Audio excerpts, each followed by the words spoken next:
Kaixo, arratsaldeon guztioi. Igandea da berriz, eta hemen gaude etxetik solasean programa berri batean. Oso programa potentea daukagu gaur esku artean, oso interesgarria izango da. Eta bueno, gaurko programan, genero ikuspuntutik zaurgarritasun egoeran dauden kolektiboez hitz egingo dugu. Horretarako hainbat kide dauzkagu gurekin, danak EH Bilduko kideak dira, emakumeak, eta bueno, hemen egongo dira gurekin saiotxo hau saiotxo honetan parte hartzen. Aurkezpenekin hasiko naiz, segituan ja, orduan hasteko, ongitorri eman nahi diot Liz Quintanari. Ongitorri, eta arratsaldeon.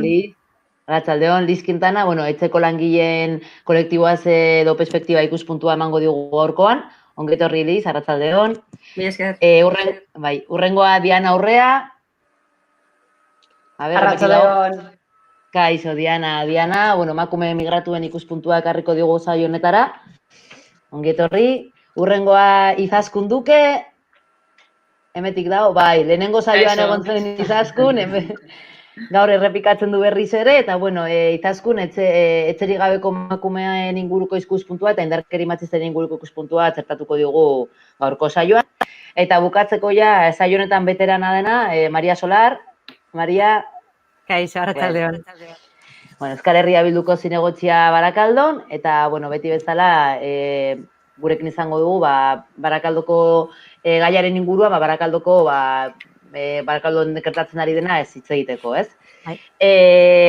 Recuerdo así un poquito por encima cómo vamos a hacer el programa de hoy, comentar a la gente que nos está viendo que pueda hacer comentarios en directo y que en la medida de lo posible iremos intentando responder o aportar o debatir sobre esos comentarios y bueno, que la entrevista la haremos con, bueno, el debate, la entrevista la haremos con Liz, Diana y Izaskun. Y bueno, María, que te vas un poco ahí a retirar ahora y luego más tarde nos vemos, ¿vale? De acuerdo. Venga, chicas, Sara. Bueno, comentaba al principio del ensayo de que, bueno, el tema de hoy es hablar desde la perspectiva de género sobre los colectivos más vulnerabilizados y las consecuencias que ha traído la crisis que estamos viviendo todavía a estos colectivos y, bueno, que cada una de vosotras traéis unas pinceladas de algunos de esos colectivos que están invisibilizados, que están vulnerabilizados y que más han sufrido esta crisis. Vamos a hablar la primer debate, ¿no? O sea, que al final esos colectivos de los que hablamos, ¿no? Pueden ser, o hemos traído ya a la mesa, las trabajadoras del hogar, las mujeres migradas y las mujeres en situación de sinhogarismo o violencia machista. Son colectivos muy diferentes, ¿no? Y bueno, muy amplios también. Pero en este caso lo traemos digamos, con algo en común, ¿no? Que todas o que todos los colectivos queremos hacer la visión desde la perspectiva de que son mujeres. ¿Qué podéis decir sobre esto? ¿Por qué las mujeres vivimos una situación de más vulnerabilidad o una situación más invisible, ¿no? Liz. Bueno, pues por la parte que me toca a mí, que es un poco la perspectiva de las trabajadoras de hogar y de cuidados, como bien decís, prácticamente son todas ellas, es un sector que prácticamente más del 95% son mujeres. Y yo creo que el tema de la vulnerabilidad tiene que ver fundamentalmente con las características que tiene este tipo de trabajo, ¿no? Este tipo de empleos. En primer lugar, por el tipo de trabajo, son trabajos de cuidados, trabajos que históricamente se nos asignan a las mujeres prácticamente como si fuera algo que traemos grabado como con un chip dentro nuestro, como si lo tuviéramos naturalizado, que nos corresponde casi en exclusiva a nosotras, y son trabajos que cuando se han hecho de forma no remunerada son trabajos invisibilizados, trabajos infravalorados, no reconocidos, y cuando estos trabajos salen al mercado se les sigue dando el mismo tratamiento. Tiene que ver también, como decíamos, con quienes lo realizan, que en este caso son mujeres, pero además mujeres con un condicionante muy fuerte de clase, mujeres pobres, mujeres precarizadas, una parte muy importante de ellas mujeres migradas, mujeres además migradas en situación administrativa irregular con todo lo que esto supone y cuando hablamos además de mujeres migradas en situación administrativa irregular y dentro de un sector de este empleo que es el empleo en régimen interno, la presencia de mujeres migradas es de más del 95%. Tiene que ver también con quién contrata, que son personas físicas, o sea, no son empresas, son personas físicas. Y ahí también nos encontramos con un espectro amplísimo y esto también da pie y da lugar a un montón de vulneración de derechos por el lugar también donde se trabaja, que son las casas, que no es una empresa, que no es una oficina, o sea, es decir, que son casas y esto también da esa perspectiva de inviolabilidad del domicilio como que son espacios privados donde nadie puede entrar a investigar qué es lo que está pasando, ¿no? Y luego también por dos condicionantes fundamentales. Por un lado, porque en este tipo de empleo se da algo que no se da en ningún otro sector, que es el empleo en régimen interno, es decir, personas que trabajan y residen en el mismo lugar donde trabajan 24 horas al día, y esto da lugar y expone a las trabajadoras a unos circuitos de vulneración de derechos que no se dan en otros sectores. Y por otro lado, porque se cuentan todavía con una legislación infraprotectora que no reconoce los mismos derechos que a los demás y que no existe un control para de alguna manera, verificar o inspeccionar exactamente qué es lo que está pasando en los domicilios, qué es lo que está pasando con las trabajadoras de hogar y sancionar de forma firme cuando se vulneran los derechos. Todo esto forma todo un maximis que expone a todas estas mujeres a una situación de absoluta desprotección y bueno, pues que nos encontramos con lo que nos encontramos, que luego ya comentaremos en la práctica cotidiana, pues con situaciones absolutamente dantescas y que podemos hablar en algunos casos incluso pues de situaciones casi de esclavitud, ¿no? Moderna. Diana. Sí, arratsaldeon. Mi tema está muy relacionado con lo que planteaba Alice, ¿no? Yo partiría de una base, y creo que es una base fundamental, ¿no? Y es que en este caso las mujeres y los cuerpos disidentes, vamos a llamarlo así, están en este sistema capitalista y heteropatriarcal en una posición completamente subalterna, ¿no? Y en ese sentido, si lo miramos desde una perspectiva interseccional, en el que hay elementos que generan mayores vulnerabilizaciones, porque no vulnerabilidad, vulnerabilizaciones, están las mujeres migrantes. Las mujeres migrantes sumergidas en un sistema que las hace vulnerabilizadas porque no las ve como ciudadanas de pleno derecho, porque mediante el racismo institucional generan todo un sistema que las coloca en una posición difícilmente aprovechable en este propio sistema, ¿no? Y que, sin embargo, realizan una labor tan importante, una labor de valor social tan importante con estos trabajos que realizan, pero que en términos económicos y en términos de mercado no tienen ningún tipo de valor, ¿no? Y que además es completamente precarizado y además es completamente racializado, como decía, ¿no? Esto va determinado por un sinfín de elementos. El primero de ellos es el tránsito migratorio. El tránsito migratorio tenemos que tener en cuenta que es una fase completamente difícil para todas las personas que hemos migrado, ¿no? En mayor o menor medida, las casuísticas son completamente diferentes, pero es verdad que hay una cuestión en común y es el desplazamiento forzado por motivos económicos, sociales, políticos, militares, por cualquier tipo de motivo que genera que tienes que abandonar tu lugar en el que quieres hacer un proyecto vital y tienes que ir a otro lugar a buscarte la vida y adaptarte a un sistema que está pensado precisamente para que tú ocupes un lugar en las capas más bajas de esa sociedad y que, por tanto, tengas difícilmente opciones a tener un proyecto vital en condiciones de dignidad, si bien realizas una labor que es fundamental, porque al fin y al cabo estás realizando una labor de cuidados que es el trabajo imprescindible, y esto es fundamental, es imprescindible para el sostenimiento de la vida y que, por tanto, está completamente invisibilizado porque es una cuestión estructural, al sistema no le interesa que en este caso el trabajo reproductivo y de cuidados esté encima de la mesa,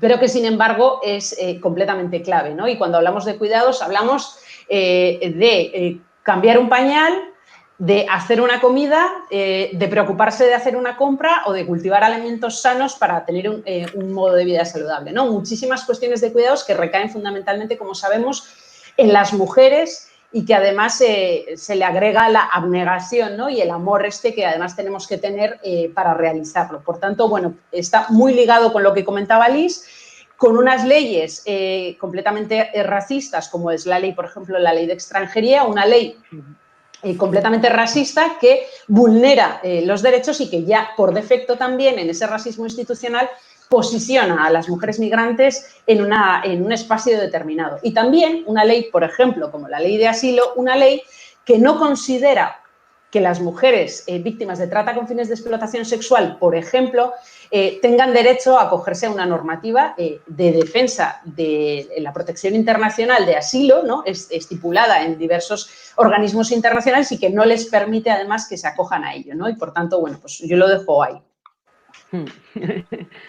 Vale, Izaskun, ¿algo que añadir?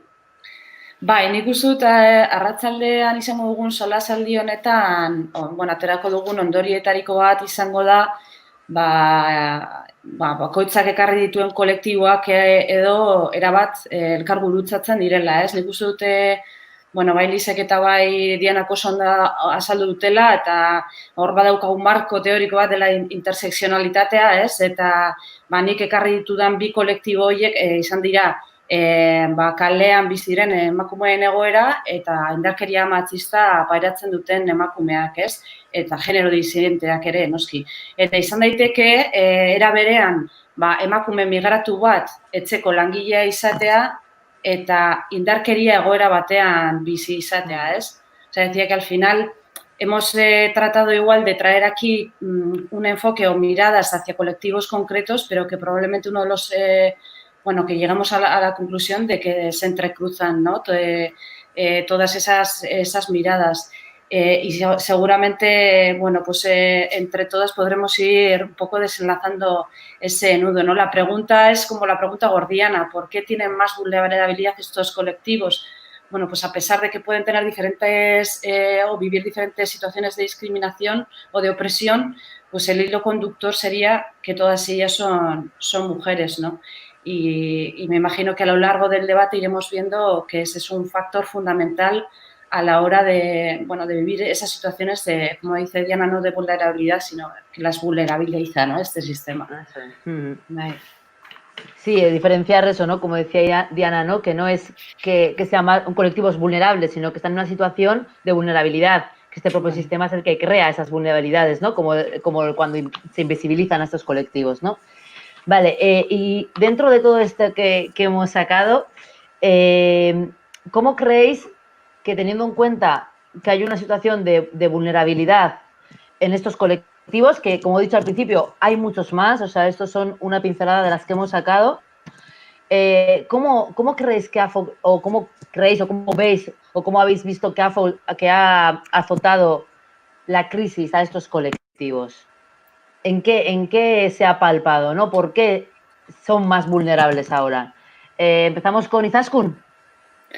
Vale, yo igual sí que es cierto que, cuando hablé con Irai de Nots, también se me venían a la cabeza un montón de situaciones de exclusión que pueden vivir mujeres, por ejemplo, las trabajadoras sexuales, las mujeres trans y otra serie de situaciones que, como decíamos, pues llevan a estas personas a situaciones muy extremas, ¿no?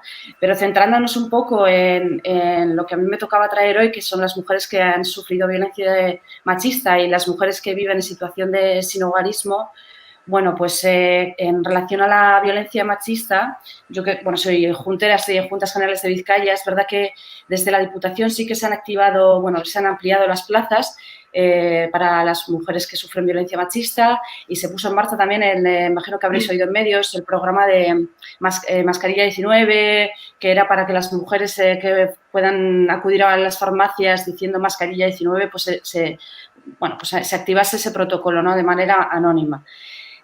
Baina, guk egin genuen irakurketa, gainera egiten duen irakurketa, baizik eta mugimendu feministak egiten duena ere bada, eta argi dagoena da, ez direla nahikoak izan neurri hauek, ez? Adibidez, programa hori farmaziena oso emakume gutxi joan dira farmazietara laguntza bilatzera, eta badakigu naiz eta salaketa formalak ez egon, incluso jeitzi dira, salaketa horiek kopuru aldetik jeitzi dira, baina badakigu, etxe barruan ematen diren indarkeri egoerak gora egin dutela, ez? Eta, orain hasi garela, deskonfinamendu garai berri honetan edo, nik uste dut guztiok edo gutxienez EH Bildutik egiten dugun irakurketa da zoritxarrez gorakada bat egongo dela kasu hauetan, ez? Eta, guk uste dugu instituzioek horretarako hasi behar direla prestatzen, ja aurretik krisi egoera batetik gentozen, ez? Eta COVID krisi honek egin duena da, beste gauza asko azaleratu, ez? Eta kalean bizi diren emakumeen egoeraren kasuan, oso deigarria da, zen ikusten ahalegin bat egin da gizarte zerbitzuetatik, batez ere nik ezagutzen dut Bilbon gertatu dena, eta erantzunon bat eman da, kontuta izan da konplexutasuna, eta pertsona guztiei eman zaie bizitzeko leku alternatiba bat, ez? Baina, gero, sartzen bagara hor, ikusten ditugu, oso masifikatuak diren lekuak direla, polikiroldegitan 50 edo 60 pertsona inguru egon badaude bizitzen elkarrekin, eta horrek egia zen, krisi sanitario bati hor egiteko ez dira medio egokienak, ez? Y también no sé, nos llamaba mucho la atención la situación que se ha dado en Baracaldo, ¿no?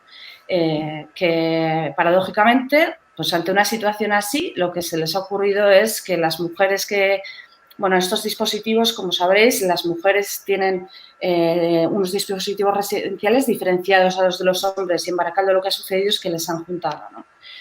Y es evidente que las mujeres que viven en situación de sinhogarismo viven unas situaciones de violencia extremas, ¿no? Y no sé, a nadie se le ocurre o a nadie se le debería de ocurrir, ¿no?, mezclar a las mujeres en una situación así con hombres que también, debemos entender que este colectivo no es solo su situación de falta de residencia, digamos, sino que también es una complejidad enorme la que viven, ¿no? Desde dependencias, toxicomanías, enfermedad mental, porque la situación que viven es muy dura. Entonces, pues ese es un poco así, unas pinceladas, ¿eh? Podríamos hablar largo y tendido, pero sí. Vale, es que ricasco, Izaskun. Diana, contigo, ¿cómo ha azotado la crisis al colectivo de las mujeres migradas? ¿En qué se puede palpar? Sí, yo creo que, mira, Amaia Pérez Orozco lo definía muy bien, ¿no? El previo a este punto, el previo a esta crisis. Esa crisis de reproducción social, ¿no?, que también lo decíamos desde el movimiento feminista.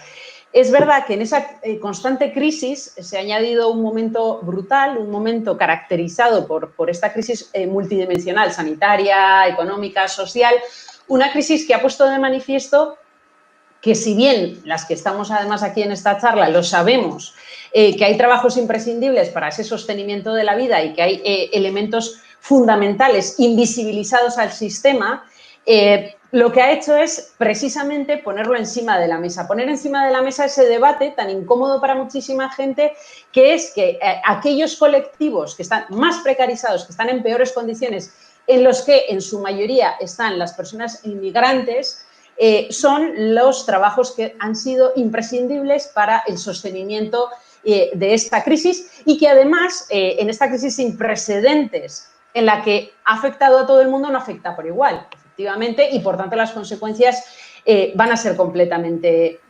diferentes.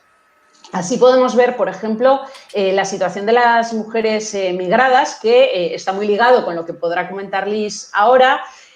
Son en su mayoría, además, trabajadoras del hogar en una situación administrativa irregular, lo que, por tanto, les anula completamente en cuanto a derechos. Si ya de por sí tenemos un modelo económico y un modelo laboral que vulnera derechos al conjunto de la población, personas que además no tienen ni siquiera la categoría oficial de ciudadanas porque hay un sistema burocrático que las invisibiliza, pues todavía muchísimo peor, ¿no? Y en ese conjunto en el que se discrimina, también podemos hacer un análisis no solo de mujeres migrantes, sino además mujeres racializadas, porque en todo esto también mujeres gitanas, mujeres que están, digamos, completamente en el eslabón más bajo de la cadena, porque no tienen recursos, porque parten de una disparidad en derechos con respecto al resto de personas. Por eso que decíamos antes que no se les considera como tal en este sistema como ciudadanas y, por tanto, ciudadanas de plenos derechos, sujetas a leyes injustas como esa ley de extranjería que comentábamos antes. Y luego ya comentaremos, ya hilaremos con esa necesidad, por ejemplo, como punto de partida de una regularización masiva y sin condicionantes a las mujeres migrantes, mujeres y hombres migrantes, en este caso la población migrante y refugiada, fundamental, que tienen legítimo derecho nacional e internacional a acogerse con garantías a su mínimo derecho de formar parte de esta comunidad en cuanto a necesidades y servicios básicos. Es que ricasco, Diana. Liz. Bueno, pues yo siguiendo un poco el hilo, para nosotras lo que ha venido a evidenciar esta crisis es una crisis de cuidados que ya existía previamente. Lo que ha hecho esta crisis del COVID-19 ha sido evidenciarla, hacerla mucho más evidente y profundizarla aún más. Pero desde luego no nos ha descubierto nada que no viniéramos ya desde hace muchísimo tiempo los diferentes colectivos, organizaciones y desde los feminismos denunciando y poniendo sobre la mesa, ¿no? Por un lado, nos ha hecho ver qué trabajos son los trabajos realmente esenciales, cuáles son las necesidades reales, pero, como bien decían las compañeras, esta crisis no azota a todo el mundo por igual y, desde luego, las consecuencias no son las mismas para todas las personas. En el caso de las trabajadoras de hogar y de cuidados, las ha azotado de una manera muy importante, de una manera grave. Nosotras, a la semana de decretarse el estado de alarma, lanzamos una encuesta para valorar lo que ya nos estaba empezando a llegar por parte de diferentes compañeras trabajadoras de hogar de la situación que estaban empezando a vivir. Y podemos decir que, fijaros, a finales de marzo estamos hablando que no habían pasado todavía ni 15 días de decretarse el estado de alarma.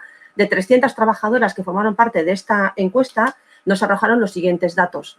El 54% de ellas no estaba de alta en la Seguridad Social, una cuarta parte habían sido despedidas, el 94% sin ningún tipo de indemnización, el 53% habían sido suspendidas de empleo y sueldo, de las que habían conseguido conservar sus empleos, un 32% les habían impuesto esos días como días de vacaciones, un 40% decían que sostenían una mayor sobrecarga de trabajo y el 98% de ellas sin remuneración extra.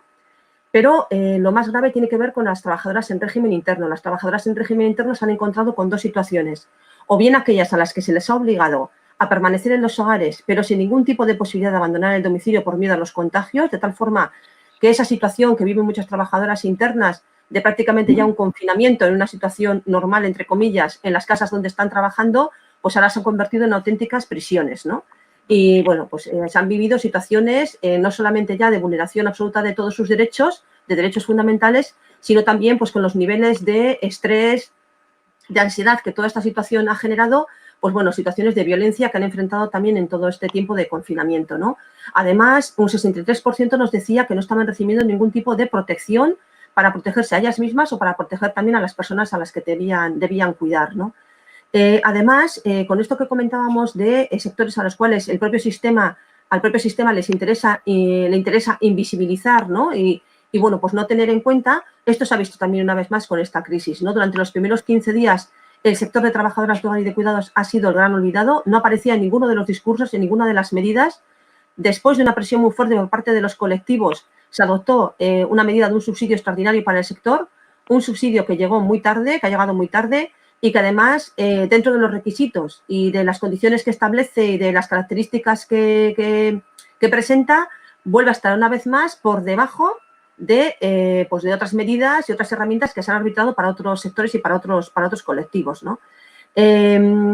Primero, no solamente con respecto a los requisitos, sino también no teniendo en cuenta algo muy importante, y es que simplemente los formularios que han establecido para poder solicitar el subsidio, más allá de que ha llegado, como decimos, súper tarde, y no solamente que ha llegado súper tarde, sino que ha dejado fuera a una parte muy importante del sector, todas aquellas trabajadoras de hogar que están en economía sumergida no van a poder acceder al subsidio, estamos hablando de más de un tercio, unas 200.000 a nivel de todo el Estado. No teniendo en cuenta, además, el tema de la brecha digital, es decir, en esos momentos donde las oficinas permanecen cerradas, la posibilidad de poder solicitar este tipo de subsidio a través de medios telemáticos sin tener en cuenta la situación que están viviendo muchísimas compañeras. Comentábamos antes que hay mujeres trabajadoras de hogar internas que o bien se las ha obligado a permanecer en los domicilios o trabajadoras internas a las que se les ha despedido. Y para una trabajadora interna despedida significa perder no solamente su empleo y, por tanto, sus ingresos, sino también su vivienda y quedarse en una situación de calle. Y esto ha llevado a que muchas hayan tenido que acudir a la solidaridad con el entorno familiar, aquellas que han tenido la suerte de tenerlo, con otras compañeras, y vivir situaciones de auténtico hacinamiento dentro de las casas y dentro de habitaciones compartidas por un montón de gente, ¿no? Entonces, pedir a esta gente que además tenga a su disposición ordenador, escáner, wifi, etcétera, etcétera, para poder solicitar un subsidio, implica colocar a la gente en una situación de absoluta desprotección y de ni siquiera tener acceso a esos pocos recursos que se han establecido. Y por último, decir también que nos da un poco de miedo o vivimos con muchísima inquietud el tema de cuando también hablamos de como qué ganas tenemos de volver a la normalidad, ¿no? Como si la normalidad que teníamos antes fuera algo deseable o algo a lo que tendríamos que aspirar, ¿no?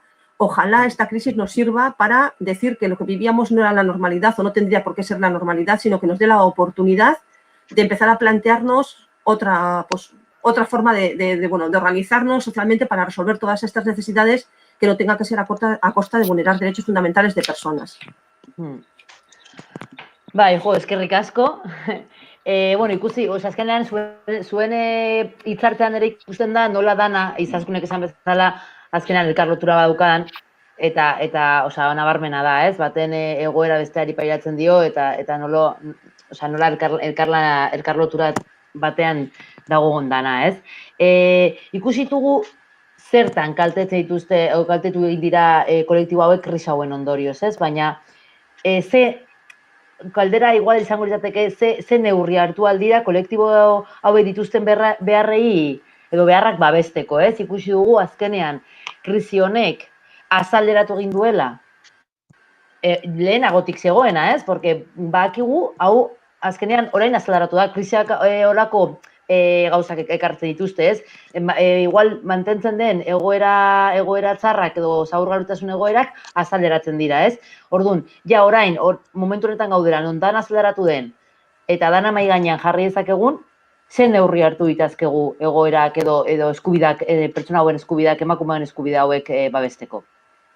Diana? Bai. Bueno, yo creo que es fundamental partir de una base, ¿no? Si hemos dicho que el trabajo de cuidados es fundamental, es un trabajo esencial para el sostenimiento de la vida, tiene que ser, por tanto, la base sobre el cual se realicen el resto de políticas públicas, es decir, un sistema de cuidados público, de calidad y con una perspectiva de universalidad, es decir, una perspectiva que no genere parches en el sistema, sino que sea una perspectiva de todos los derechos para todas las personas sin ningún tipo de exclusión. Vamos aterrizando, ¿no? ¿Qué es esto de todos los derechos para todas las personas en ámbitos determinados? Creo que es importante también distinguir entre aquellas medidas que son inmediatas y aquellas medidas que son fundamentales y que, por tanto, pueden tener medio y largo plazo también. Medidas inmediatas estamos viendo cómo no se ha llegado por parte de las instituciones, por ejemplo, a cubrir las necesidades de sectores de la población, como personas migrantes, personas gitanas, a las que no se les ha garantizado un mínimo de derecho en esta situación de pandemia y que, por ejemplo, se han establecido, y esto me parece muy importante resaltar, iniciativas de resistencia comunitaria que vienen por parte de la sociedad civil y que de alguna manera empiezan a trabajar en paliar y en articular respuestas alternativas a un modelo institucional racista y caduco, ¿no?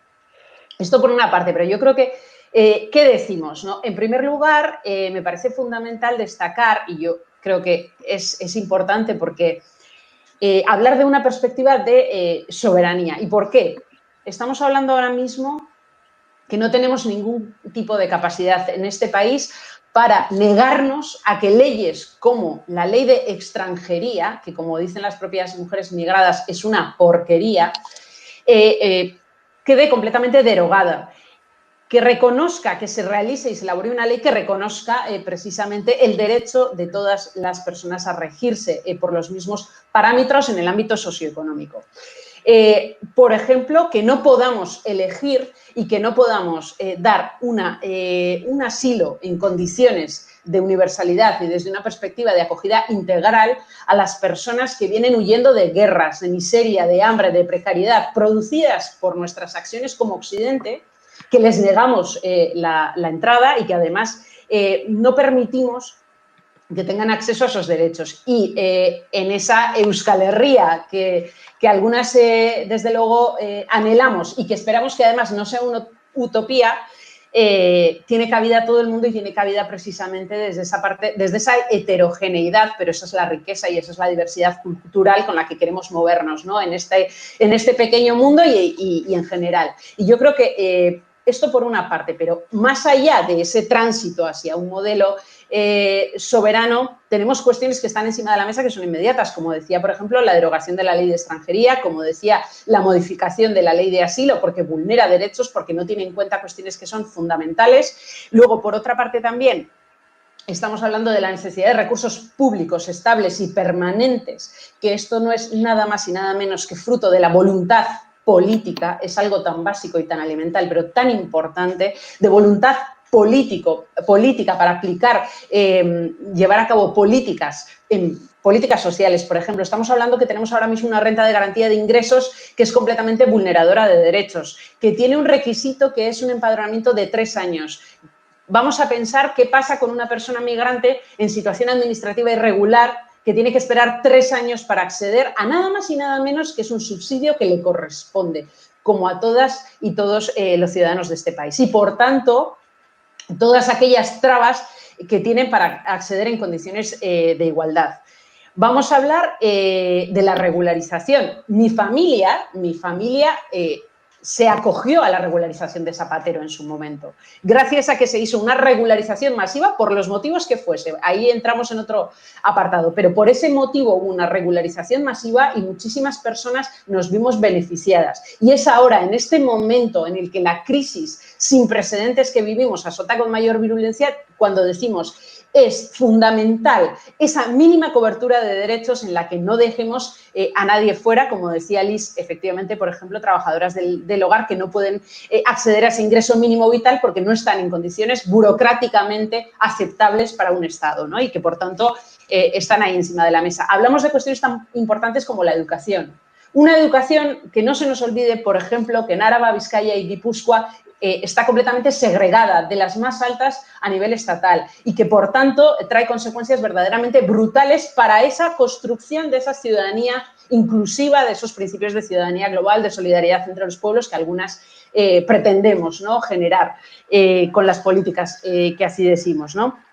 Son muchas cuestiones en el ámbito sanitario, pero siempre con ese paraguas de la universalidad, ¿no? Y tiene que ser, además, ese punto de partida. Un modelo, una estructura económica que genere, desde luego, los beneficios en el ámbito colectivo y no a fruto o como consecuencia de explotar a una mayoría social se enriquezcan unos pocos, ¿no? Y esto hay que ponerlo de manifiesto porque esto es lo que está pasando, porque para la emancipación de algunas está la explotación de las mayorías y esto hay que denunciar. Es que recasco, Diana. Izaskun, ¿qué medidas podemos tomar para proteger o para defender los derechos o las necesidades de estos colectivos, ¿no?, más vulnerables? Sí, yo quería recoger una idea que ha lanzado Liz, ¿no?, que decía que muchas de nosotras, ahora que se está hablando de la nueva normalidad, pues que no, desde luego no anhelamos volver a la antigua normalidad porque era de todo menos normal y no nos valía, ¿no? Y me ha venido a la cabeza también una frase que, bueno, que se dijo EH Bildu en relación al 1 de mayo, que decía que el pasado no tiene futuro.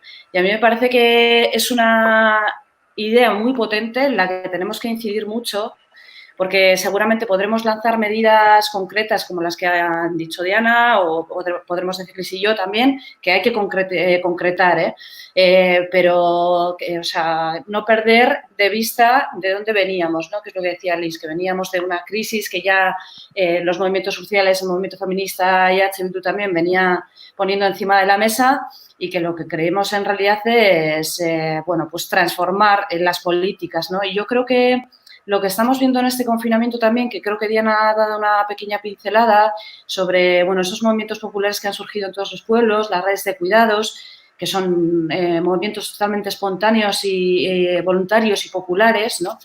Y yo creo que si ya veníamos planteando una manera de hacer política totalmente diferente, creo que ahora es el momento también para seguir incidiendo en esa idea, ¿no? Que por mucho que Thatcher decía que no había alternativa al capitalismo, sí la hay, y creo que la apuesta debería de ser eso, ¿no? Hacer políticas híbridas entre la institución, la calle, políticas comunitarias y cooperativas. Y yo creo que ahí está la clave. Y ya aterrizando un poco en los dos colectivos que yo, bueno, me tocaba traer a mí aquí con el tema de la violencia machista, pues lo que decía antes, ¿no? ¿Qué medidas se han puesto en marcha y qué poca efectividad han tenido? Y la sensación o la percepción que tenemos es que bueno, que como va a haber un repunte importante en los casos de violencia, pues a nivel institucional nos vamos a tener que preparar para ello, no solo en ampliando las plazas y fortaleciendo los recursos, las plantillas, ¿no? Contratar a más trabajadoras. Yo creo que tendremos que incidir mucho también en el servicio de atención psicológica, no solo para las mujeres que han sufrido violencia de género, sino que yo creo que para todos los colectivos, va a tener que ser algo en lo que tenemos que profundizar mucho. Pero también, hilándolo con lo que decía, esas políticas híbridas y más comunitarias, pues bueno, nosotras creíamos que era un camino que deberíamos de explorar. No sé cómo se irán reconvirtiendo, readaptando esas redes de cuidados, pero desde luego yo creo que la clave va a estar ahí, ¿no? Porque entendíamos que las mujeres que si ya de por sí estaban aisladas cuando sufren una situación de violencia, pues en una situación de confinamiento social más aún, más difícil lo tenían para pedir ayuda, y creíamos que era mucho más sencillo pedirle ayuda a tu vecina que probablemente plantarte en la comisaría cuando el que te espera en casa pues es tu maltratador y un posible asesino, ¿no?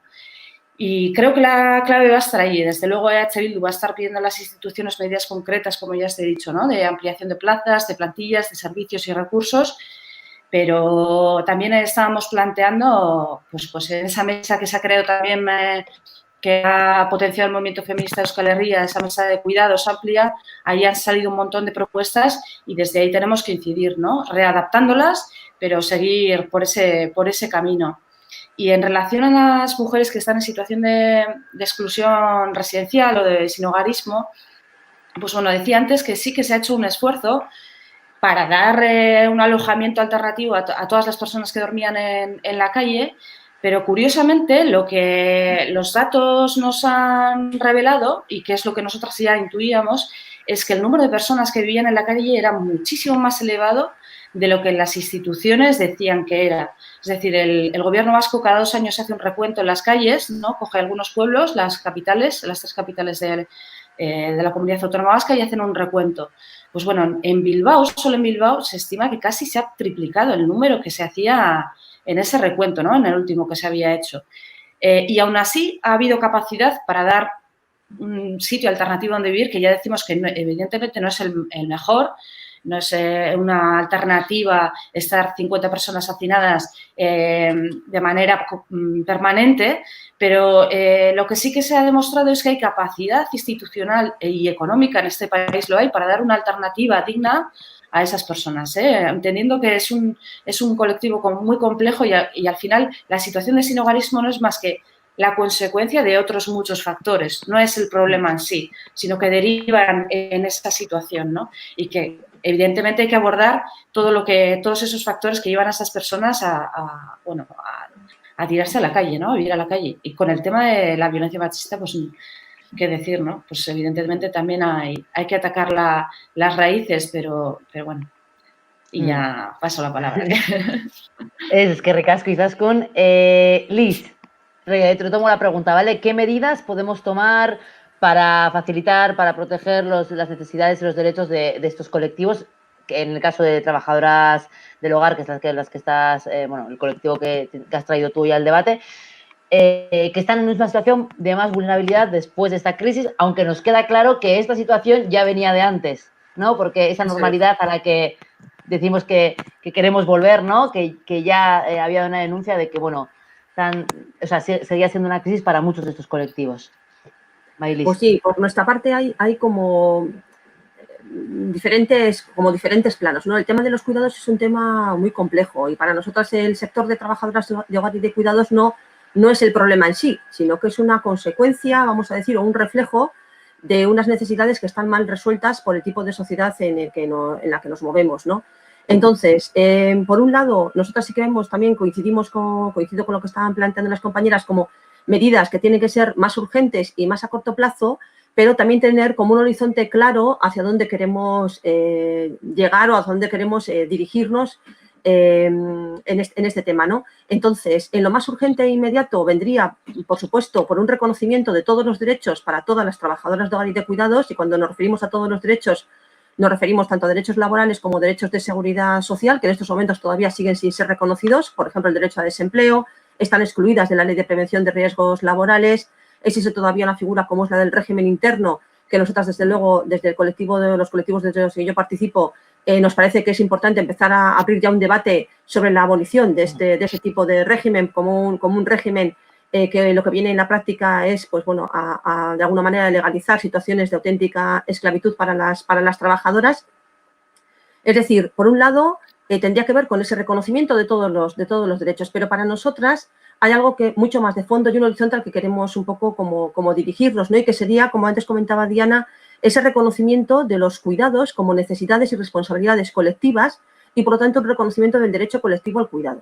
Nos parece que es importante, yo creo que un poco en la línea de que se está planteando ahora desde el movimiento feminista, desde los diferentes feminismos, que es empezar a sentarnos para pensar cómo queremos organizarnos socialmente para abordar estas necesidades de una manera que sea desde la corresponsabilidad, desde la reivindicación de los servicios públicos como los que tienen que ser los garantes de cubrir ese tipo de necesidades, más allá de que además se tengan que o tengamos que ser audaces a la hora también de ver otro tipo de posibilidades, como comentaba Izaskun con el tema de, pues bueno, de esas redes de cuidados, esas redes de solidaridad que también pues bueno, que se organizan desde las clases populares, desde la población civil, ¿no? Nos parece que todo puede ser complementario, pero que desde luego un poco la responsabilidad tendría que estar sobre todo de la mano de los servicios públicos, que son quienes tienen que garantizar el cubrir ese tipo de necesidades. Entonces, por nuestro lado, sería como eso, ¿no? Por un lado, es verdad que el reconocimiento de todos los derechos es muy importante, pero para nosotras, si solamente nos quedamos ahí, sería continuar manteniendo parches, ¿no? ¿Por qué decimos esto? Porque poniéndonos incluso en el panorama bueno, pues mejor que nos pudiéramos imaginar, ¿no? Vamos a suponer que ahora mismo todas las trabajadoras de hogar y de cuidados tienen reconocidos todos los derechos, tienen unos salarios en condiciones, unas jornadas. Esto supondría que si reconociéramos todo eso, para atender a una persona en una situación de dependencia severa, habría que contratar 3 y hasta 4 personas para atender a una sola persona en su domicilio. ¿Qué familia o qué personas podrían sostener económicamente esto? ¿No? Entonces, eso sería algo absolutamente inviable. Y, por lo tanto, continuaríamos manteniendo unos cuidados privatizados, unos cuidados convertidos en negocio, accesibles solamente para aquellas personas que pudieran y tuvieran un nivel adquisitivo que pudieran pagarlos. ¿Y qué pasaría con la mayor parte de la población que va a tener también estas necesidades de cuidados que no van a ser, si no son atendidas desde lo público, sobre quién van a volver a recaer, ¿no? Sobre las mujeres desde los trabajos no remunerados o sobre las mujeres con trabajos remunerados en las condiciones que estamos viendo actualmente. Por lo tanto, la salida no puede ser y venir únicamente del reconocimiento de derechos laborales y sociales, que también, sino que tiene que venir de la mano del reconocimiento de los cuidados como necesidades, responsabilidades y derechos de todas las personas, atendidos de los servicios públicos y garantizado para todas y para todos, ¿no? Solamente dando una mirada de cómo se gestionan los cuidados en otros países a nivel europeo, lo que vemos es que en otros países el tanto por ciento, si tomamos en cuenta lo que es toda la población que se encuentra empleada, el peso que tienen en los trabajos de cuidados o el empleo de cuidados en el nivel global, es que funcionamos a la inversa con lo que ocurre en la Comunidad Autónoma Vasca, por ejemplo, ¿no? Es decir, que aquí uno de los primeros recursos o el primer recurso para muchísimas familias o muchísimas personas con necesidades de cuidados urgentes es la contratación de empleo doméstico. No, desde luego, el acceso a los recursos públicos, que son escasos, insuficientes y muy caros. O sea, porque al final lo que estamos haciendo es que los recursos públicos al final prácticamente no existen. Lo que está haciendo es privatizarlos, las residencias están concertadas, el servicio de SAD está privatizado, etcétera, etcétera, ¿no? Si no logramos dar la vuelta a todo eso, si no logramos ser capaces de implementar políticas que realmente el primer recurso al que accedan las personas sean servicios públicos y el trabajo o el empleo de cuidados a través del empleo de hogar y de cuidados sea algo residual, algo a lo que se accede únicamente y exclusivamente para cubrir los huecos que queden, pero no como el primer recurso, vamos a seguir continuando, pues eso, parcheando, intentando tapar los huecos, pero sin hacer soluciones o llevar soluciones reales, ¿no? Que vengan a mejorar las condiciones no solamente de las trabajadoras en diferentes sectores de cuidados, sino también la calidad del servicio que reciben las personas que necesitan atender sus necesidades de cuidados. Es que ricasco, o sea, muy bien, o sea, escucharos es un placer, la verdad. Me ha gustado mucho el tema ha salido mucho el tema del parche, ¿no? El que hay que conseguir o destinar unos recursos públicos para que no andemos constantemente parcheando situaciones de esos agujeros que el propio sistema y la propia administración va dejando, ¿no? Y el tema de las políticas híbridas, ¿no? Se pueden hacer, y todo esto con la red de cuidados, ¿no? Hay dinámicas en la calle, hay dinámicas comunitarias potentes que en situaciones de crisis, bueno, como la que estamos viendo, han salido y la gente se ha organizado y la posibilidad de hacer un enlace, de entrelazar las políticas con la calle, ¿no? Es como dos conceptos con los que me quedo muy potentes. Os voy a hacer la última pregunta, que bueno, es otro tema que yo creo que ahora sí está encima de la mesa. El 29 de mayo se aprobó la renta vital mínima, una renta que ha dado mucho debate, pero bueno, desconocemos realmente cómo se va a aplicar en la comunidad autónoma vasca. Sabemos que aquí tenemos la RGI, la renta garantía de ingresos, no sabemos si la renta vital mínima va a ser compatible, los requisitos de acceso, porque ya, bueno, Liz nos ha comentado, creo, y Diana también, que los requisitos de acceso de la RGI muchas veces lo que hacen es discriminar y vulnerabilizar nuevamente la situación de las personas que están en situaciones precarias, ¿no? Con el tema de los 3 años del padrón, los requisitos y los requisitos de acceso que son muy concretos y a nada que uno falles, uno te quedas fuera. Entonces, tenemos esta nueva renta mínima, no sabemos muy bien cómo se va a aplicar, hemos leído estos días cosas así que nos pueden dar unas pinceladas, pero ¿qué opinión tenéis vosotras sobre esta renta? ¿Qué os saca? ¿Qué os trae a la luz? ¿Y cómo puede afectar también o cómo puede mejorar o no a estos colectivos en los que habéis venido un poquito a hablar? Empezamos por Diana. Vale. Bueno, hay que decir que esta renta mínima vital, este ingreso mínimo vital, va a tener excepción tanto en la comunidad autónoma vasca como en Nafarroa. Se van a regir de diferente manera atendiendo, digamos, a las competencias que estas comunidades autónomas tienen. Y, por tanto, va a tener una relación directa con el ingreso que ya perciben diferentes personas en términos de renta de garantía de ingresos. Yo creo que en general, o sea, hay que hacer un apunte muy importante y hay que hacer un apunte clave, y es que un ingreso mínimo vital en estos momentos es un logro muy importante en una sociedad en la que está el fascismo azotando con mayor virulencia, los discursos populistas están ahí. Esto no podemos perderlo de vista bajo ningún concepto, porque estamos hablando de que gracias a la lucha de muchísimas personas y que además muchísimas mujeres y muchísimas personas que en su momento vieron que las leyes eran injustas y que lo correcto era desobedecer y digamos, no conformarse y seguir, y gracias a las que nos precedieron tenemos derechos de los que hoy gozamos, que son fundamentales, digamos que son pequeños logros, si bien evidentemente son insuficientes y si bien hay mucho que hacer, ¿no? Y decía Liz, por ejemplo, 200.000 mujeres se van a quedar sin este acceso a la renta mínima vital, ¿no? A este ingreso mínimo vital, porque su situación burocrática, digamos, no se adapta a estas cuestiones. En cuanto lo aterrizamos, pues evidentemente si hay una perspectiva como la que ha habido hasta ahora de un gobierno conformado por el Partido Nacionalista Vasco y el Partido Socialista, asistencialista y que bloquea la defensa universal de los derechos y del acceso a una renta de garantía de ingresos, por ejemplo, pues tampoco podemos esperar, desde luego, grandes avances. Pero sí que como punto de partida, digamos, en un análisis general, me parece que es un punto importante, ya viéndolo en términos de solidaridad con las clases populares del Estado español, me parece que es un avance importante, pero a todas luces insuficiente, pero hay que valorar en estos momentos que se haya dado este paso adelante, teniendo en estos momentos una amenaza del fascismo, incluso alertando o alentando, mejor dicho, a golpes de Estado, ¿no? Y, por tanto, hay que seguir haciendo camino al andar, hay que seguir avanzando y hay que seguir consiguiendo pequeños logros que, evidentemente, son insuficientes, pero que tenemos que poner en valor. Es que ricasco. Izaskun, ¿qué nos puedes decir sobre la renta mínima vital? Bueno, ia da, igual oraindik ikusi beharko dugu, batez ere erkidego mailan eta Nafarroan, lege berri honen bueno, kudeaketa edo moldaketa nola ingo duten, ez? Baina niri ematen dian sentsazioa izan da PNV-ren intentzioa izan dela batez ere finantziazioari begira, ez? Hau da, momentu honetan oinarrizko errentaren bidez joaten den edo sartzen den diru guzti hori estatutik lortzea, ez?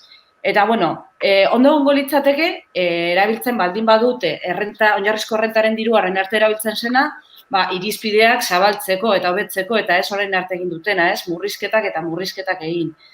Entonces, no sé, veremos, a ver, como dice Diana, a priori sí alegrarnos, pues por desde esa solidaridad con toda la clase trabajadora del Estado español, como no podía ser de otra manera, porque al fin y al cabo este tipo de herramientas son una especie de caja de resistencia social, ¿no?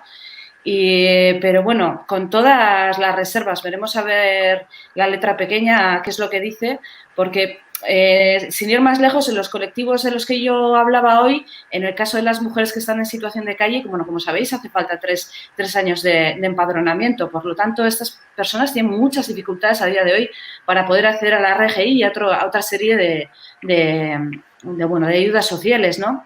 Y en el caso de las mujeres que han sufrido violencia machista, Liz conoce mejor que yo situaciones que son dantescas, ¿no? O sea, de Lanbide negando la RGI a mujeres que son víctimas de violencia machista, bueno, por cuestiones técnicas e incluso a veces, bueno, con sentencias en firme y Lanbide teniendo que rectificar, ¿no? Entonces, bueno, pues veremos a ver en qué se traduce todo esto y, como decía, si es una cuestión de financiación y lo que ha logrado el PNV es que la RGI la financie el Estado, pues que lo que se destinaba hasta ahora para la RGI sirva para ampliar en derechos, ¿no? No para hacer más kilómetros de tren de alta velocidad. Bye. Liz, Sí, pues a ver, un poco retomando lo que comentabas, yo estos días también he estado ahí echando un vistazo para ver un poco en qué, bueno, pues qué requisitos son, cómo se traducía todo esto. Y bueno, pues cosas que he visto un poquito así en letra pequeña me empiezan a dar o nos empiezan a dar un poquito de miedo, ¿no? Porque lo que estamos viendo es que la base, o sea, tomando en cuenta también, efectivamente, pues que bueno, que es un paso y que pues mejor esto que no la situación que teníamos previa, ¿no? Pero aún así, con todo, sí que es verdad que en la terminología y en muchísimos de los requisitos y demás, creemos que han tenido una mirada o que han tomado como base un poco lo que puede ser la RGI aquí en la Comunidad Autónoma Vasca, ¿no? Y entonces, desde esa perspectiva crítica que nosotras tenemos desde hace muchísimo tiempo con lo que supone la RGI, sobre todo en el tipo de criterios de requisitos y sobre todo también en el punto incluso de partida, ¿no? Un punto de partida que se basa en ver a las personas perceptoras o posibles perceptoras no como personas que están atravesando una situación difícil y que se tiene que apoyar ahí desde la solidaridad colectiva, sino como personas defraudadoras, como personas a las que hay que controlar, a las que hay que vigilar, etcétera, ¿no? Entonces, simplemente el hecho de hablar otra vez de unidades de convivencia, o sea, de volver a un tipo de lenguaje que nosotros estábamos criticando aquí y que además incide claramente en cómo afecta la RGI de manera muy negativa concretamente a las mujeres y a las mujeres que se encuentran en peores situaciones, por ejemplo, a las mujeres monoparentales, por ejemplo, por poner un caso evidente que vemos todos los días, pero también a la población migrada, ¿no? En el caso de la RGI, cuando hace años se pasó de solicitar un año de padrón a 3 años de padrón ininterrumpido, es decir, en el momento en que se interrumpe el padrón, volvemos a empezar otra vez a computar esos 3 años, era una medida claramente dirigida a la población migrante. Y en este caso también, en el ingreso mínimo vital, si nos fijamos, también aparecen como requisitos un año de residencia legal, o sea, un año de residencia legal, que no de residencia, y un año de cotización a la Seguridad Social como mínimo. Con lo cual, como comentaba Izaskun, va a haber muchísimas gente, en este caso muchísimas mujeres, con una situación de necesidad urgente que posiblemente por no cumplir algunos de estos requisitos se van a quedar fuera, más allá de que puedan tener una situación de necesidad evidente y tuvieran que tener acceso y derecho, ¿no? Por lo tanto, desde ahí un poco volver a incidir en la importancia de que todo este tipo de medidas tienen que ser mucho más audaces y tienen que ir más a conceder o a reconocer que todas las personas tenemos derecho a vivir en unas condiciones mínimas decentes, pero no desde una perspectiva del control absoluto, de la visión del fraude y de ir un poco como a pillar a la gente o como hacer responsables de la pobreza a la gente que la está, o de la precariedad a la gente que la está viviendo, ¿no? Y no a un sistema que está llevando a una parte muy importante de la población que incluso con empleo siguen siendo personas que tienen que acceder al RGI porque no pueden subsistir aún teniendo empleo, ¿no? Que es la clase trabajadora ahora mismo que nos encontramos, pues eso, clase trabajadora empleada, pero en situación de pobreza y de precariedad absoluta. Entonces, desde ahí yo creo que tenemos que estar muy, muy atentas, como decíamos, a ver cómo se va a implementar y que al final no se convierta simplemente en mantener la RGI como la tenemos en estos momentos aquí, simplemente que ahora una parte de la financiación nos viene de otro lado y que bien, ¿no? Pero ¿qué vamos a hacer con esos otros recursos que nos quedan libres si realmente los vamos a utilizar en clave de solidaridad o dónde los vamos a dirigir, ¿no? Y desde ahí creo que nos corresponde estar muy, muy atentas en ese sentido. Sí, bueno, es verdad que es algo como muy nuevo, pero está bien poder sacar un debate sobre esto y sobre todo iremos viendo más adelante cómo va evolucionando, cómo nos va afectando también o cómo afectará a la comunidad autónoma vasca y bueno, y en caso de que seguir denunciando, si lo que hace es, como decía Liz, responsabilizar a la gente de la propia pobreza que está creando el sistema, ¿no? Y ejercer esos términos de control que son brutales y que tanto daño luego hacen a las personas que los necesitan, ¿no? Es que ricasco, neskaz, oso eskertzen da pilo bat olako egongo nintzateke hemen orduak eta orduak zuekin hitz egiten, baina, bueno, azkenean, bueno, ordu kontuak ezin ditugu ere saioak asko luzatu, baina, bueno, igual egingo dizuet beste dei bat beste momentu batean eta egiten dugu bigarren parte hau, ez? Emango diote hitza Mariari, egongo zaretek zuek segundutxu batu Mariak hitz egiten duen bitartean kanpoan, eta gero egongo agurra, bale? Eskerrik asko. Eskerrik asko txuei. Maria, kaixo, getorri. Kaixo, berriro. A ver, ahí nos ponemos María, tú y yo. Hoy estamos las dos horitas. Nada, hemos visto que el tema da para muchísimo, que además hemos cogido solo las pinceladas de algunos colectivos que están en una situación de más vulnerabilidad. Pero bueno, sí que es verdad que un poco para aterrizar a Baracaldo y para aterrizar a la realidad que tenemos en nuestro municipio, pues ver un poco en qué situación están estos colectivos en Baracaldo o cuáles son los colectivos más vulnerabilizados en el municipio y qué medidas o qué hemos hecho desde EH Bildu Baracaldo o qué respuesta ha tenido el ayuntamiento ante estas situaciones, ¿no? Entonces, si nos puedes hacer en unos minutitos muy brevemente unas pinceladas. Siempre pasa lo mismo, pero bueno, yo creo que hoy siempre ha sido un placer escuchar a las compañeras que me preceden. Bueno, para mí ha sido hoy un privilegio porque son mujeres que además admiro y que nos han dejado encima de la mesa, pues bueno, muchas reflexiones y claves para seguir construyendo una sociedad un poco más justa, ¿no? Con una máxima además, que es la de poner a las personas en el centro de la política, ¿no? Desde EH Bildu, pues bueno, eso es lo que pretendemos, fijar en el centro de nuestras preocupaciones y políticas a las personas y en especial aquellos colectivos vulnerables que con más crueldad van a padecer las consecuencias de esta crisis. Y entendiendo además que las instituciones debemos jugar un papel protagonista a la hora de dar respuestas y soluciones a la gente, ¿no? Y en eso se ha basado nuestra actividad política. Por ello, bueno, lo hemos comentado a lo largo de anteriores programas, hemos presentado planes y propuestas en todas las instituciones para hacer frente a esta nueva realidad sanitaria, social y económica.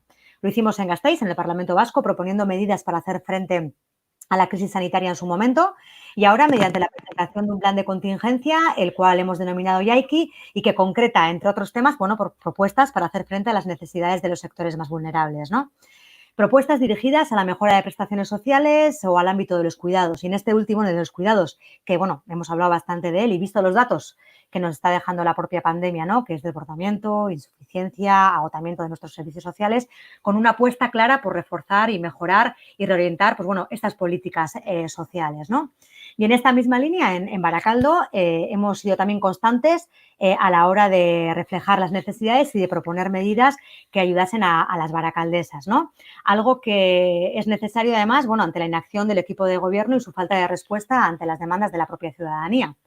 Ya lo hemos comentado, proponíamos un plan de choque y de reactivación económica hace meses, cuyo objetivo era y sigue siendo aportar en la dirección que hemos venido comentando desde el principio, ¿no?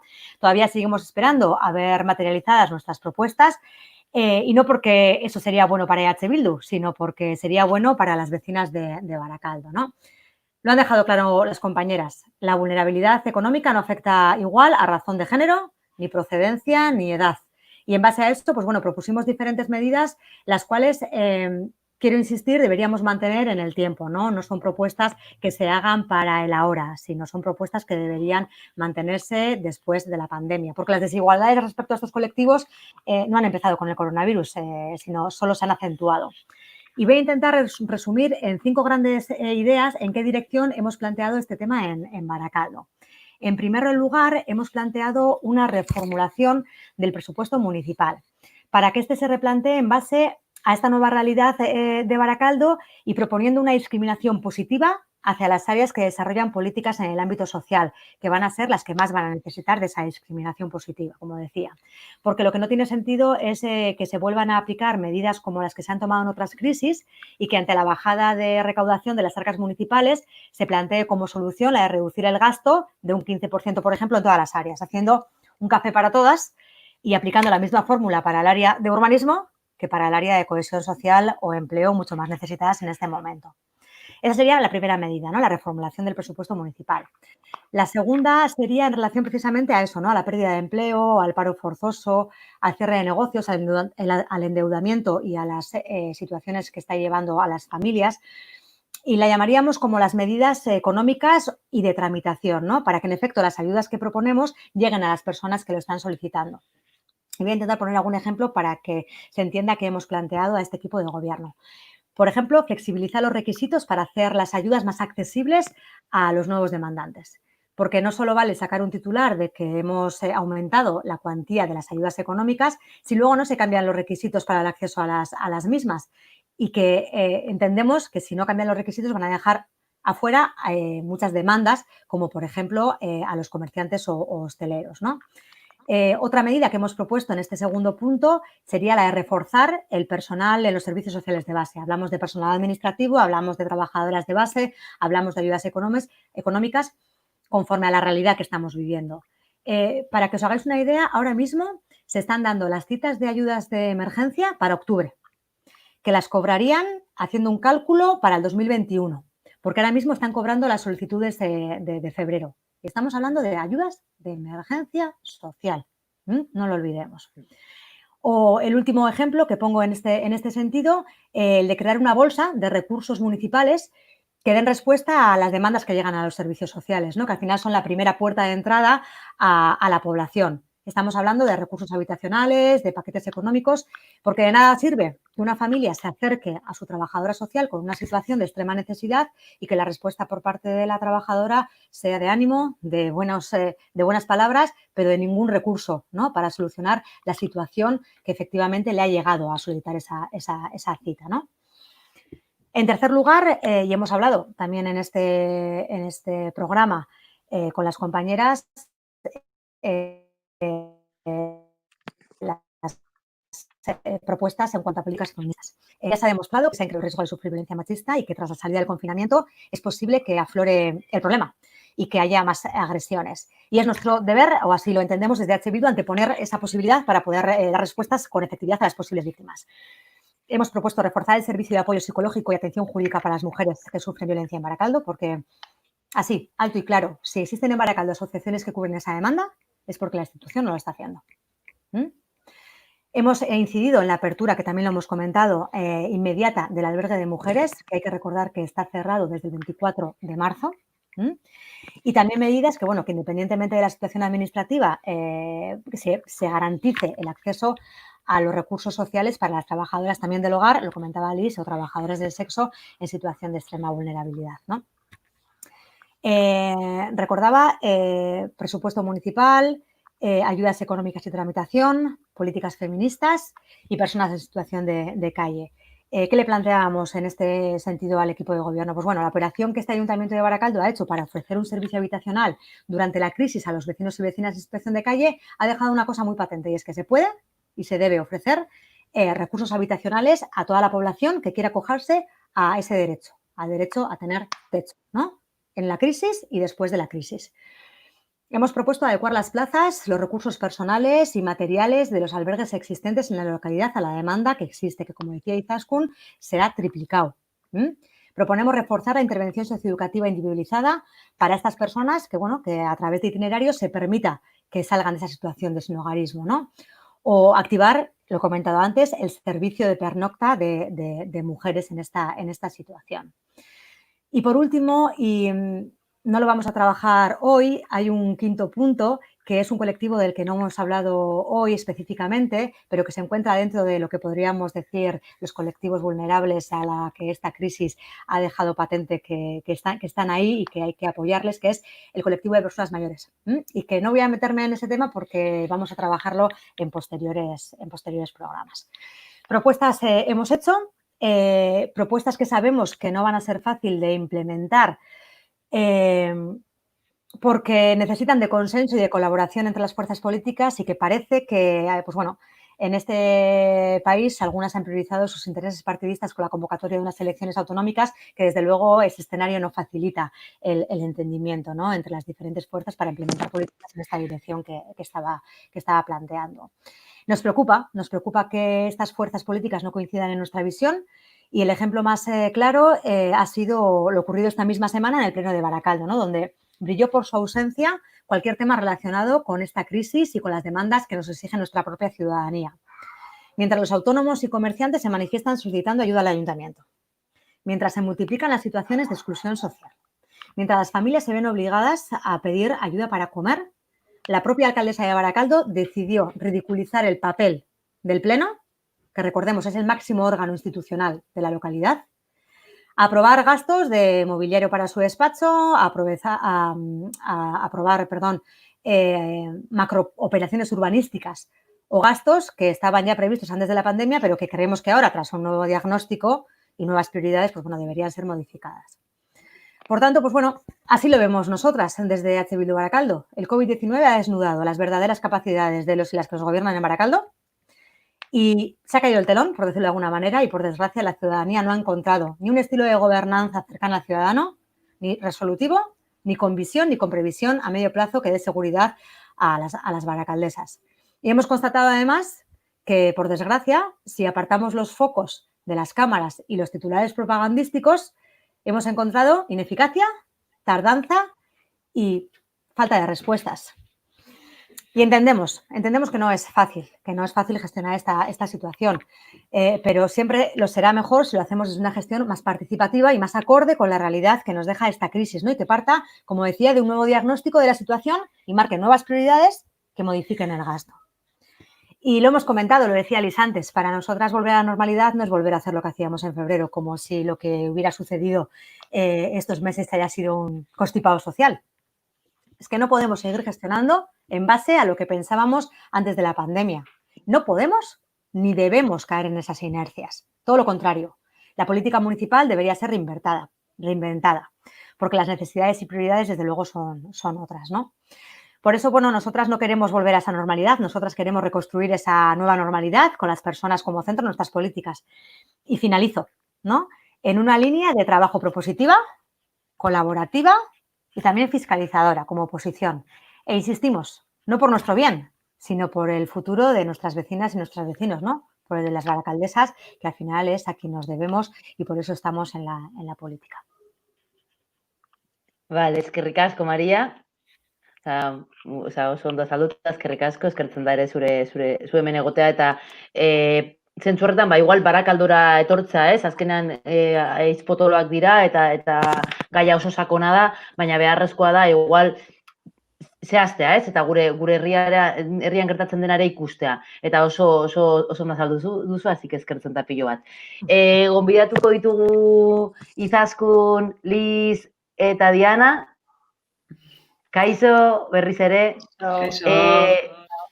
Nada que decir, o sea, lo he dicho antes, me quedaría con vosotras horas y horas hablando, me habéis puesto hasta los pelos de punta en algún momento, cada una ha habido una visión, bueno, hemos hablado al principio, ¿no?, muy entrelazado, pero cada una visión muy específica, muy concreta, con muchas reflexiones, como comentaba también María, ¿no?, muchos conceptos, muchas reflexiones y que nos darán para yo me veré otra vez este ensayo otro día, me quedaré otro día con vosotras para volver a veros, disfrutaros de otra forma, que al final aquí presentando pues intento, no disfruto tanto, no estoy tan metida en lo que vais contando, pero ojo, estoy encantada, así que eskertzen da pilo bat. No sé si queréis decir alguna cosita, algún apunte, alguna ¿Alguna reflexión final? Yo creo que sí, me parece que además es un momento como oportuno, ¿no?